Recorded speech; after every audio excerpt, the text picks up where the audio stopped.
What's going on, guys? You know what time it is. It's Mariah, and we got some stuff to talk about. Today. We're going to talk about Joe Rogan. And I know y'all going to say here, why are you talking about Joe Rogan? Believe it or not, I know a lot of people who listen to Joe Rogan. I don't know how you still listen to him in 2026. I don't get you guys. If you can't see he's a white supremacist, a neocon, he will say anything to get any numbers he wants to get. He will lie, he will obfuscate, he will make a straw man, he'll pretend like he doesn't know something when you know he knows what he's doing. You had Donald Trump on there how many times? Anyway, so Joe Rogan, he has what we call the Rogan sphere. The Rogan sphere is Joe Rogan's in the middle, and he has all these little lemmings and sycophants that work around him. If Joe Rogan says something, you'll notice like on all these people's pages, Andrew Schultz, Tim Dillon, who else?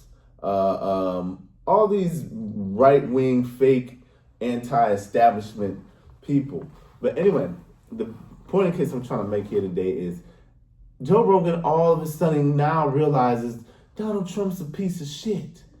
He's just realized it. Oh my God, Donald Trump's a piece of... The Epstein files? He's inside... What? He was inside the Epstein file? Of course he was in the Epstein's file. Look at him. He talks about if... Donald Trump literally said, if my daughter wasn't my daughter, I would probably be dating her. Who on earth says things like that? My daughter? How many times have we heard of all the sexual assault? This guy mocked a disabled person, remember? Disabled person, January 6th. His past racist policies he had in his apartments where he didn't rent out to black renters even though they could afford it. And him and his dad got sued for that. But now you've realized Donald Trump's a bad person. What? They took the Epstein files to do that, and they're still trying to cape for him. They're still trying to, well, we don't really know. So anyway, what we're going to do real quick is we're going to show a clip of Joe Rogan. He's kind of like, you're hearing the beginning cracks of like, I think, I'll say like this. I think Joe Rogan or everybody, we all thought Donald Trump was just a shitty human being, like a terrible human. Like you wouldn't want him at your house. You don't trust him. Donald Trump's the type of guy who would have a pocket full of money and steal from a store. I knew people like that. I remember a real close family friend of mine had money in his pocket. And this is when we were a lot younger, but decided to steal a Snicker. And I said, "You have money, why don't you?"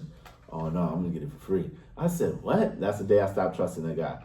But anyway, let's just watch this clip real quick on Joe Rogan. He's coming around. In the Rogan sphere, if you've been watching these guys, they're starting to come around, but it's kind of fake because you're wondering why you guys coming around now. Is it because he's gone too far? Anyway, let's just watch the clip. It's crazy. The whole thing is crazy because like why have you protected people? So we know Sultan Ahmed bin Sulayem sent the torture video to Epstein. This is in 2009. So Epstein was saying that. Where are you? Are you okay? I love the torture video. Jeez. I am in China. I'll be in the U.S. second week of May. What the fuck, man? And why is his name redacted? Why would your name be redacted if you're not a victim? Like, this is what's crazy about all this. Like, how come you redact some people and you don't redact other people? Like, what is this? This is not good. None of this is good for this administration. It looks fucking terrible. It looks terrible. It looks terrible for Trump when he was saying that none of this was real. This is all a hoax. This is not a hoax. Like, did you not know? Maybe he didn't know, if you want to be charitable. But this is definitely not a hoax. And if you've got redacted people's names and these people aren't victims, you're not protecting the victim. So what are you doing? Right. And how come all this shit is not released? Like, you would think that all of it would just, yeah, like, get rid of all of it. Just expel it all. It's crazy. So this is the conspiracy that drives me the most crazy because I don't like it. So you see the video, right? And so Joe Rogan now, he's like, oh my God, because the MBS, the Sultan machine bone, what they call a machine bone saw, but Masali bin Salman, if you remember, he killed Khashoggi inside the embassy. These guys from Saudi Arabia, the UAE, the United Arab Emirates, which I can go for hours on and about how they've been destroying Africa too. For some reason, we only look at the white European. We don't look at the white Arabs too. Arabs is just an ethnicity, people. Once again, Arab is not a race. It's an ethnicity. It's culture, values, religions, ways of living. That's ethnicity. Race is bloodline, DNA, whatever. We're not going to get into all that because I'll go for hours. But anyway, so Joe Rogan's now in his whole Rogan sphere, and we're going to show a clip of Andrew Schultz too, about how they're just coming around being like, oh my God. But you have to understand, once again, like I said, we cannot let them get away with what they did. Joe Rogan platformed and normalized Donald Trump into this anti-establishment hero, billionaire anti-established hero. For one, you can't be a billionaire and be anti-establishment. It's impossible.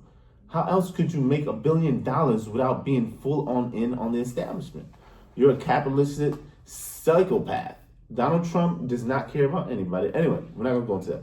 So Joe Rogan now is running into a problem. His numbers are dipping, because he's riding this Trump train. And everyone's been telling Joe Rogan to get off the Trump train, but that's what his bread is buttered at. He's rocking with Elon Musk and all these white supremacists. And that's what Joe Rogan's page is. It's the reason why when I see a lot of black men, brothers who listen to Joe Rogan, I'm like, bro, how can you listen to that guy? He's not giving you, and it's like, oh, there's a lot of information you can get from Joe Rogan. No, there isn't. It is sensationalized, Hollywood hyped intelligence on there. The intellectuals he has on there, like Brett Weinstein, he had Sam Harris, he's had what's his name, Jordan Peterson on there. And I remember when he had Hotep, this brother named Hotep, and they were talking about America, and Hotep told Joe Rogan, you know, Africans were here in America way before Christopher Columbus. And Joe Rogan was like, what? No, that's impossible. No, Africans were here way before Columbus. We've been everywhere first. And there's been sayings that you can find hieroglyphs in the Grand Canyon. And do I know if that's true? I don't know. But we know the Egyptians were here a long time ago. Kemet is what we call them, but that's what I'm going to give the name that you guys call it. And yeah. So right now, what we need to do right now, right, is we need to hold these people accountable, because with podcasting and streaming and all this stuff, it allows people who don't do any reading, any research, to have a voice. So we have Joe Rogan, who's really just a comedian by trade, and it's a talker. He's being pushed to the front of the hill and being told and being positioned by the powerful and elites as an intellectual. When we know Joe Rogan is not an intellectual. Remember when coronavirus hit, and all of a sudden he became an expert medical advisor on vaccines, and he's just sitting there with his America flag in the back and a cigar and a bottle of whiskey, talking about the vaccines are here to kill us all in the Wuhan lab. And it's just like, who gave you the authority to speak? And people ran with it. People really, really ran with it, as in, like, if Joe Rogan said it, it has to be true. He had a doctor on there. Like, do you even know who this doctor is that he's putting on the show? If you don't do the research about who he likes to have, the Harvard, like I said, Brett Weinstein, a Jewish guy who's like a physicist or something like that, and he had him on there debating Terrence Howard. That's like, come on, this is just a circus. This isn't real intellectuals having real conversations. But yeah, so Joe Rogan, you just got here? Like, you just found out Donald Trump is a liar, manipulative, backstabbing, two-faced, psychopath, capitalistic, demon, blood-sucking, rapist, PDA file. Like, you just started, as soon as I seen him, I said, there's nothing right about this guy. And it goes to the bigger show about how this whole internet thing is. Anybody can get on here and just start talking if you make it look good.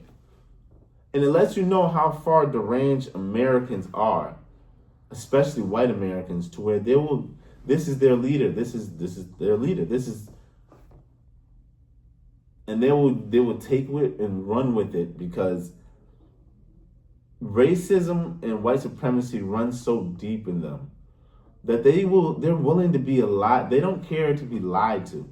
They don't care. As long as they can just stand on top of a hill, they don't even care if they're not rich. As long as they can say we're doing better than the black people and the brown people, we're fine with it. You guys get to do whatever. Donald Trump, you can do whatever you want as long as you just give us our white privilege. That's all they're asking for. So Joe Rogan, the Rogan Sphere, and no. We got to show the clip of Andrew Schultz. Let's run the clip of Andrew Schultz. But I will say that this was a breaking point for me in the way that the administration responded to it. Like, I didn't think what's happening right now with ICE could happen in America. I genuinely did not think that was possible. I thought our institution, I thought the Constitution would hold up. When I see it and then immediately defend it, I start to go, we gotta be very loud about this. Like, it all of a sudden becomes not like liberal catastrophic thinking. It starts to become very reasonable, nuanced criticism of the administration. They have just made the most far left critiques of the Trump administration. Their reaction to this has just justified all of them. In one moment, validated. In one moment, all of their responses from Trump to Kash Patel, they have justified every single and I know people will probably look at this and be like, they've done a million other things to justify them. Sure, and that's fair. But this specific situation, I think, is a breaking point, and it has justified all those criticisms. I think people's antennas are way up, and people's antennas that were not up initially. This is like seeing the Epstein files. Because it's like, wouldn't it be nice if we got those? It's like, damn, y'all really been lying to us. Like, damn, like you really been lying to us. Let me ask you a question. So you see Andrew Schultz, and at a certain point, you have to ask yourself: is this cynicism, or is this like complete stupidity? For you not to see who Donald Trump is a fascist. He's a fascist. He's an authoritarian. He doesn't care about the rule of law. He doesn't care about the Constitution. He does not care. He just wants the power, and he doesn't care how he gets it. He will lie, steal, cheat. Doesn't care. They just came out with a video of them here in Fulton County, Atlanta, Georgia, trying to taking voter rolls and information because Donald Trump still believes the 22 election, not 22, but 2020 election was stolen. 2020 elections was stolen. So Andrew Schultz and these guys, what they're doing is they're rebranding right now. They made a bet on Trump because they thought he was cool, he was edgy, and he said it would probably 2025. He literally said what he was going to do: mass deportations, this and this and that. And so now we're at a point where we have to ask ourselves: are these guys either A, cynical, meaning they're trying to work their way back into the good graces because they know that Donald Trump has gone to a space where they're just like, oh, if what you do is comedy, stand-up comedy, most people who are going to come out, they're not going to agree with any of your politics. You've hitched yourself to a complete racist white supremacist. And same thing with Joe Rogan, they're watching their numbers dip. So they're responding to that by being strongly pushed back because it works for them now. When it worked when Donald Trump needed a platform to stand on, Joe Rogan opened up his doors. Didn't allow Kamala Harris to be on there, but whatever. And so now that's option A. Option B is the stupidity part. Are they that dumb? I really do believe they're that dumb. They don't read. They're not into politics. If you look at the circle that Joe Rogan's in, it's a bunch of UFC dudes who just kick each other in the face and punch each other in the mouth, and that's all they do. Andrew Schultz is around nothing but average comedians who just comes up with jokes. They're not around real thinkers. So, with that being said, once again, like I said, it opens to a bigger subject of be careful who you guys are watching.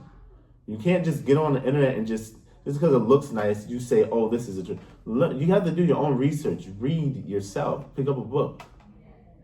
Read an article online. Know what news sources to follow and know which ones are bought and paid for. If you're reading the Washington uh,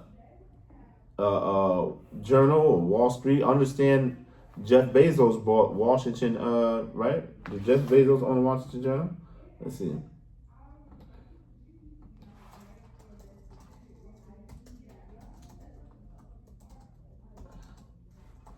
Yeah, I know he did. Yeah, the Washington Post. He bought it for $250 million. So whenever you're reading the Washington Post, understand that Jeff Bezos owns it. So he's put people in a place where he's not gonna. It's gonna be subtle. We're not gonna cover this story. We're not gonna put that like that. Make sure we're promoting capitalism, the big business, and whatnot. And then we got who owns Rupert Murdoch owns Wall Street Journal. So when you're reading these papers and these sources, you got to understand like who's behind what, and why is this paper so nice to Donald Trump, and why is this paper so mean towards Donald? Because they're different owners in different spaces.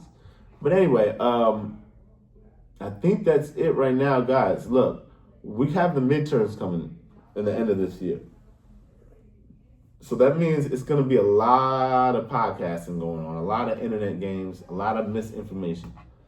Make sure you're being very careful who you listen to. Joe Rogan with his whole, I'm a fake doctor, expert in medical advice, and don't take the vaccine. All you need is ginger and a little alcohol, water, and mix it together, and Corona will go straight out of you. Remember Donald Trump said you just put bleach in their lungs? Put bleach. And then they had a city councilman in somewhere in like Jersey who was like, my cousin cured it but he said he put a hair blow dryer up to his nose.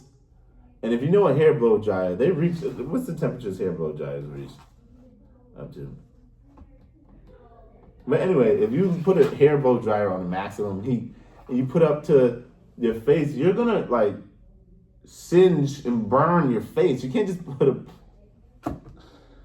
And it's like, when did these guys become professional medical experts? And where did you get your medical degree at, Joe Rogan, to be telling people not to take a life-saving drug, the COVID-19 shots? But once again, the internet. And if you really want to believe the guy, you're going to believe him because he stands there with Elon Musk, who sits there and swears he's a genius. Elon Musk is not the genius. Elon Musk has the money. And Elon Musk, like the words of Michael Brooks said, from Majority Report, Elon Musk's genius really lies in the fact that he knows how to get government contracts. He knows how to get subsidies. He's really good with government contracts. So say if you have a job, a business that really connects with something to help the government, right? So for instance, if I own a landscaping company, right?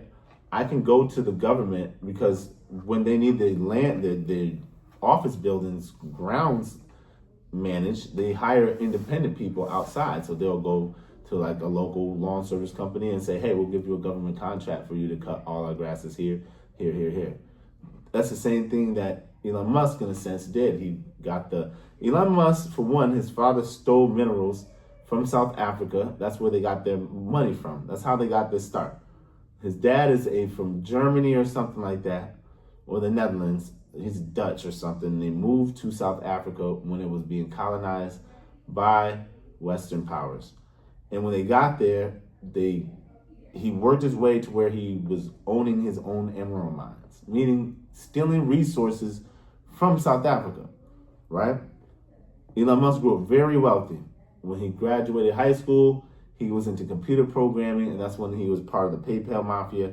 The PayPal Mafia comes with Peter Thiel, if you know Peter Thiel. He's also a billionaire. There's a lot of guys that came out of that white supremacist Nazi circle, Elon Musk, and all these kids that grew up together, rich billionaire kids. And after he sold PayPal, so all the PayPal that you guys use today, that's Elon Musk and his friends' inventions. Does he really write code? We're not 100% sure. If he was coding, literally sitting at a laptop coding himself, or he just had the money to hire some Indian guy to do it who knows how to do it, or African guy, or Asian guy. So long story short, he gets the money, then he goes into EV companies. He purchases an EV company for like $20 million. He made like 100 off the sale of PayPal. So when he gets that, he buys a name for $50,000, the name Tesla. And what he does then is he goes to the government and say, government, fund me to build all these vehicles. This is what they say, capitalism. Pull yourself up by your bootstraps. Stop taking government handouts. These guys, Elon Musk, and all these billionaires take the biggest bailouts and the biggest government handouts. So what we're trying to say here, we're getting away from Joe Rogan, but what we're trying to say is Joe Rogan is the face for these guys. Joe Rogan comes across like the average, regular guy. Joe Rogan is nothing average about him. He is extremely rich. He didn't start there, I'll give him that, but he's extremely rich. He does not understand your plight. He is not a normal, everyday guy. No one's best friends with the richest man on the planet, Elon Musk. So, well, quote unquote the richest, with stock options and all that. But when it comes to Joe Rogan and all these guys on the internet, once again, understand who to watch. And I'm tired of people saying there's no white supremacy. Oh, Mariah, you tripping. You always talk about white supremacy. Look at right now in the Senate hearing they had with, what's his name? Jeremy Carl, a well-avowed white supremacist, a self-avowed white supremacist. And he's been nominated by Donald Trump. It was probably a Stephen Miller move to be the Assistant Secretary of International Relations. You're going to put a white supremacist to be the Assistant Secretary of State, International Relations. So he's going to go, he's the guy that got to sit down and meet with China, India, Africa, you know what I'm saying? And you're going to put a white supremacist right in there? Do you know how bad those conversations are going to go? But anyway, guys, Joe Rogan's an idiot. Andrew Schultz is an idiot. See, once again, like I'm saying, whether they're being cynical and manipulative and calculative as to why they're changing, or they're just dumb and they just had it wrong, it doesn't really matter. The results are the same. You did what you did. You normalized and platformed Trump and made him just seem like a guy with an opinion, as he literally tried to overturn the election in 2020? Literally. Try to overturn an election. If that's not fascism, authoritarianism, I don't know what is. Like, I really don't know what is. Like, if that doesn't show you right there, that man does not care. And ISIS is personal Gestapo. But anyway, is there anything else here that we want to talk about? But yeah, guys, be careful what you're watching out there. You can watch me, hit the subscribe, like, share button if you want to. It doesn't cost you anything. And stay tuned. We got to do more of these and get better at these. All right? And I just want to tell you guys one more time, be careful what you're watching. Like I said, I see a lot of brothers who listen to Joe Rogan. Joe Rogan is not an intellectual. He doesn't have on intellectuals. You gotta do a little bit more. Now he'll have Neil deGrasse Tyson on there. He's an intellectual. He had Cornel West on there, intellectual. But when he starts having Jordan Petersons and these guys get on here, and you've never seen him, but he just all of a sudden he bigs them up and he makes them seem like they're this big deal. When in their own world, in their own professions, they're not a big deal. You know what I mean? So anyway. You guys got to get up out of here. We got some other stuff to do. Once again, hit like, share, subscribe on there. We're going to do some more stuff. But we're going to take our time. We're not going to rush. But anyway, see you guys later. Peace.